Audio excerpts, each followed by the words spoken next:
Oke, siap. Oke, baik, terima kasih atas kesempatan yang telah diberikan kepada kami. Kami dari kelompok pertama akan memperkenalkan diri. Yang pertama Muhammad Andi Firdaus, kedua Faiz Fauzan, dan ketiga Muhammad Ilham. Kami akan membawakan materi tentang pengantar ilmu hukum, kedua hukum benda, ketiga hukum perjanjian dan perikatan, keempat bentuk-bentuk perusahaan. Untuk teman-teman yang ingin mempertanyakan nanti di akhir presentasi. Oke, lanjut. Oke, pengantar ilmu hukum. Definisi hukum. Hukum sangatlah penting bagi kehidupan masyarakat karena hukum mengatur hubungan antara anggota masyarakat yang satu dengan yang lain. Oke, lanjut. Tujuan hukum. Ada beberapa teman-teman dengan tujuan hukum, yaitu sebagai tata tertib dalam masyarakat yang ditujukan untuk kehidupan sosial yang damai dan adil. Kedua, untuk kedaulatan hidup antar pribadi. Ketiga, melindungi setiap individu dalam berhubungan dengan masyarakat sehingga diharapkan terwujudnya rasa aman, tertib, dan adil. Keempat, meluruskan kehidupan manusia dan menegakkan keadilan sosial bagi seluruh rakyat pada suatu negara yang merdeka dan berdaulat. Oke, adapun sumber hukumnya. Yang pertama, sumber hukum material merupakan semua norma kerja atau aturan yang menjadi pedoman manusia dalam bertindak. Hukum ini bersumber dari kesadaran umum dan pendapat masyarakat sesuai dengan nilai dan norma yang berlaku. Kedua, ada namanya sumber hukum formal, yaitu hasil penerapan dari sumber hukum material. Penerapan ini dilakukan agar semua individu bisa mentaatinya dan hukum bisa berjalan dengan baik. Oke, lanjut. Adapun kaidah hukum. Kaidah hukum merupakan norma yang mengatur tingkah laku manusia dan dibuat oleh negara selaku pihak yang memiliki kewenangan yang sah. Kaidah hukum dapat lahir karena dua faktor. Pertama, kaidah hukum yang berasal dari kaidah sosial, contohnya larangan membunuh. Kedua, kaidah hukum yang diturunkan oleh otoritas tertinggi, contohnya undang-undang perbankan, undang-undang larangan praktek monopoli, dan persaingan usaha tidak sehat. Hukum dapat dibedakan menjadi 5. Nah, yang pertama berdasarkan bentuknya, kedua berdasarkan sumbernya, ketiga berdasarkan tempat berlakunya, keempat berdasarkan waktu berlakunya, dan kelima berdasarkan isinya. Oke, adapun subjek dan objek hukum.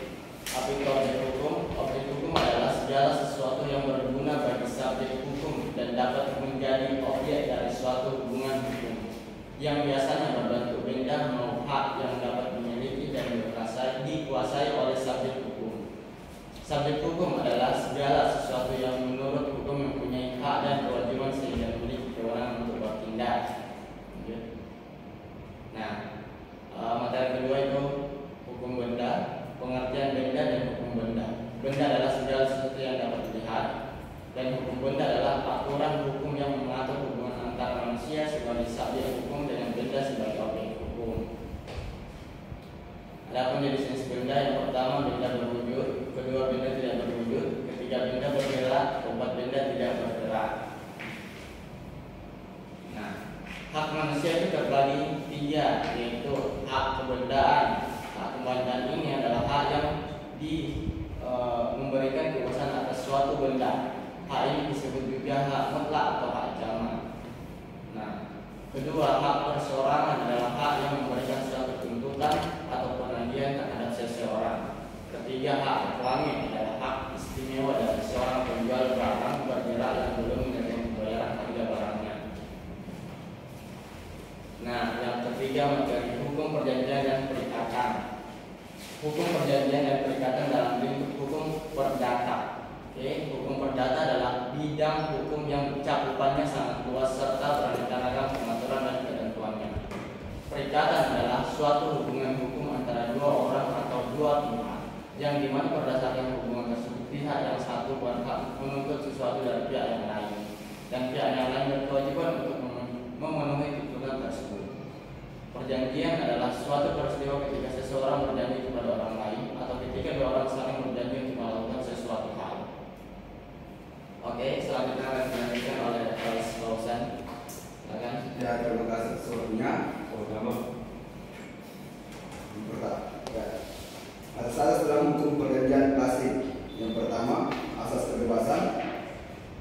Asas kebebasan ini memperbolehkan setiap masyarakat untuk membuat perjanjian asalkan tidak bertentangan dengan ketertiban umum, kesusilaan, dan undang-undangan.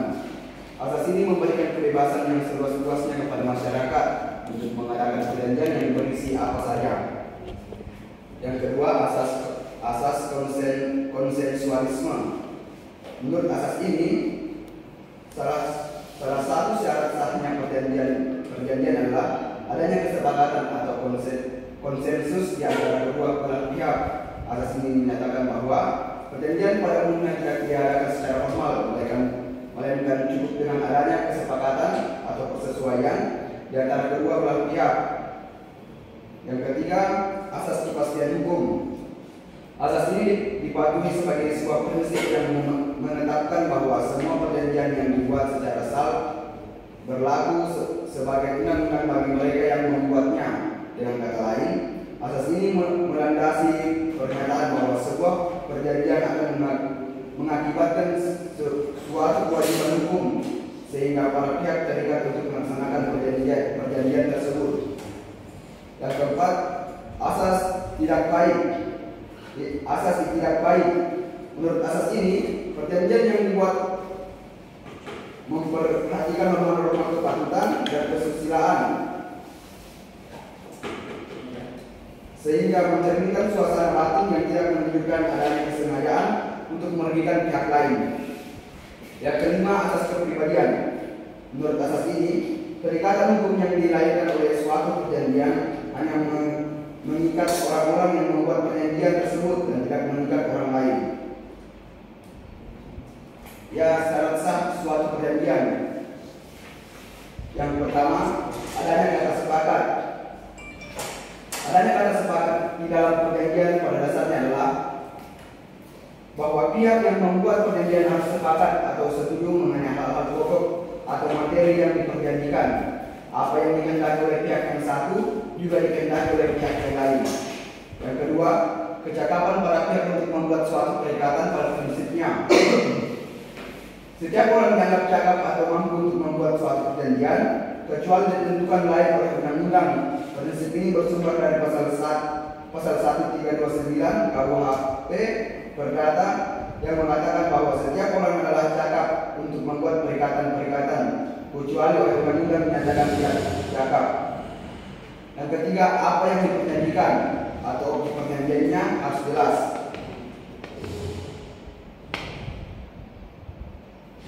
Pasal 1333 KUHP ayat 1 menyatakan bahwa suatu perjanjian haruslah mempunyai pokok suatu benda yang paling sedikit dapat ditentukan jenisnya. Untuk memiliki suatu benda yang paling sedikit dapat ditentukan jenisnya atau memiliki suatu pokok persoalan. Oleh karena itu, objek perjanjian tidak hanya berupa benda, tetapi juga bisa berupa jasa. Dan keempat, suatu sebab yang halal. Syarat sahnya perjanjian yang keempat adalah tidak boleh memperjanjikan sesuatu yang dilarang oleh undang-undang atau yang bertentangan dengan hukum, nilai-nilai kesusilaan ataupun ketertiban umum. Contohnya, melakukan perjanjian jual beli narkotika atau perjanjian perdagangan orang atau manusia dan sebagainya. Adapun perjanjian menurut isinya, satu, perjanjian untuk memberikan atau membagikan ya, untuk membagikan. Perjanjian untuk memberikan atau membagikan suatu barang, perjanjian untuk berbuat sesuatu, yang ketiga perjanjian untuk tidak berbuat sesuatu. Nomor 4, bentuk-bentuk perusahaan. Menurut para ahli, perusahaan merupakan suatu bentuk badan hukum yang melakukan perbuatan usaha atau menjalankan usahanya untuk mendapatkan penghasilan dengan cara memperdagangkan barang, jasa atau menggunakan perjanjian perdagangan serta sebagai tempat terjadinya kegiatan produksi dan berkumpulnya semua faktor produksi. Jenis-jenis perusahaan. 1. Satu, berdasarkan jumlah pemiliknya. Berdasarkan jumlah pemiliknya, perusahaan dapat dibedakan menjadi perusahaan dagang dan perseorangan atau persekutuan. Perusahaan dagang atau perusahaan perseorangan adalah perusahaan yang jumlah pemiliknya satu orang, sedangkan perseorangan atau persekutuan adalah perusahaan yang jumlah pemiliknya lebih dari satu orang. Yang kedua, berdasarkan status hukumnya. Berdasarkan status hukumnya, perusahaan dapat dibedakan menjadi perusahaan yang berstatus badan hukum, yaitu perseorangan terbatas atau PT, dan perusahaan yang tidak berbadan hukum yang terdiri atas perusahaan dagang, persekutuan firma atau FA, dan persekutuan komanditer atau CV. Yang ketiga, berdasarkan pemilik modalnya. Berdasarkan pemilik modalnya, perusahaan dapat dibedakan menjadi perusahaan swasta dan perusahaan negara atau BUMN. Perusahaan swasta adalah perusahaan yang seluruh atau sebagian besar modalnya dimiliki oleh pihak swasta. Swasta sendiri dapat dibagi lagi menjadi swasta nasional, swasta asing, dan swasta campuran atau asing dengan nasional atau yang lebih dikenal dengan istilah joint venture. Sedangkan perusahaan negara adalah perusahaan yang seluruh atau sebagian besar sahamnya dimiliki oleh negara atau pemerintah. Bentuk-bentuk perusahaan. Yang pertama, perusahaan dagang. Perusahaan dagang adalah salah satu bentuk perusahaan perseorangan. Sedangkan perusahaan perseorangan adalah perusahaan yang dijalankan oleh satu orang pengusaha sehingga tanggung jawabnya pun dibebankan hanya kepada satu orang saja. Yang kedua, persekutuan perdata.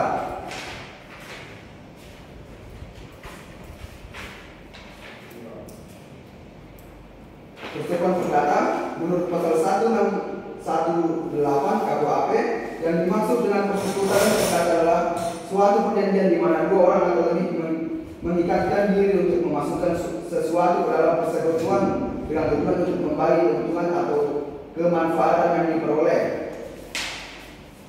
Dan yang ketiga, persekutuan firma. Persekutuan firma adalah persekutuan yang diadakan untuk menjalankan perusahaan dengan memakai nama bersama. Persekutuan firma merupakan bentuk khusus dari persekutuan perdata. Kekhususan persekutuan firma adalah dalam hal menjalankan perusahaan dan menggunakan nama bersama. Yang keempat, persekutuan komanditer. Persekutuan ini yang mempunyai satu atau beberapa orang sekutu komanditer. Secara sederhana, dapat dikatakan bahwa persekutuan komanditer adalah sebuah bentuk badan usaha bisnis yang didirikan dan dimiliki oleh dua orang atau lebih untuk mencapai tujuan bersama dengan tingkat keterlibatan yang berbeda-beda di antara anggotanya. Yang kelima, persekutuan terbatas atau PT. PT merupakan bentuk badan usaha yang paling banyak dipakai sebagai wadah kegiatan bisnis di Indonesia. Bentuk PT merupakan penyempurnaan dalam bentuk CV yang masih mengandung beberapa kelemahan, terutama karena masih adanya tanggung jawab yang tidak terbatas terhadap kewajiban pihak ketiga, di mana tanggung jawab tersebut melibatkan kekayaan pribadi. Ya, demikian presentasi dari kami. Apakah ada yang ingin bertanya? Ya, silakan. Ya. Assalamualaikum warahmatullahi wabarakatuh. Waalaikumsalam warahmatullahi wabarakatuh. Saya ingin bertanya terkait CV dan PT. Apa perbedaan paling mendasar soal CV dan PT? Dan kapan harus digunakan CV dan kapan harus digunakan PT? Sekian pertanyaan saya. Terima kasih. Sama-sama. Masih ada lagi yang mau bertanya? Terkait dengan diskusi hari ini. Ya. Baik. Masih bertanya? Ya, silakan. Apa yang dimaksud dengan traktat dan berikan contoh? Hah? Traktat. Hah? Traktat. Traktat. Ada sih traktat dan contoh. Berikan contoh. Traktat ya? Iya, Pak. Terkait dengan ini materi diskusi pada hari ini. Ada sih, Pak. Oh, iya. Apa traktat? Traktat. Traktat. TRA TAT. Traktat ya. Bukan traktor.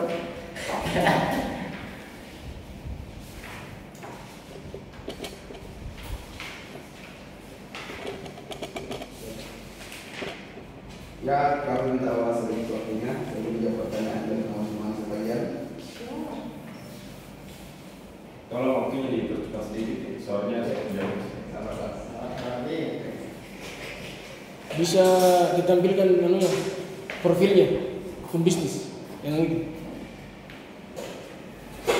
Yang pertama ya itu. Bagus. Bercanda dulu.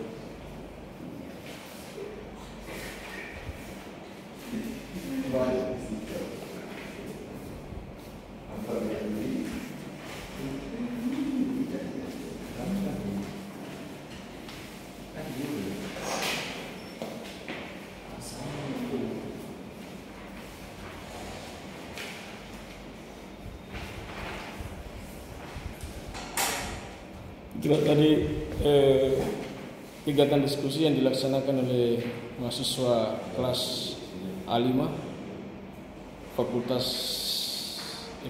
Ekonomi jurusan Manajemen. Fakultas Ekonomi dan Bisnis. Oke baik, saya menjawab pertanyaan pertama yaitu CV dan PT. Perbedaannya ya. Ya. Oke, berdasarkan bentuk usaha badan hukum, PT itu memiliki badan hukum yang dapat digunakan untuk usaha kecil, menengah atau besar. PT. Sedangkan CV atau Commandeer Finanscape tidak berbentuk badan hukum, maka dari itu tidak ada peraturan tertentu yang menjadi dasar hukumnya. Jadi perbedaannya adalah PT itu mempunyai hukum, sedangkan CV itu tidak berbentuk badan hukum maksudnya. Bagaimana bisa lebih spesifik? Saya masih kurang ngerti berbentuk badan hukum kayak bagaimana itu maksudnya.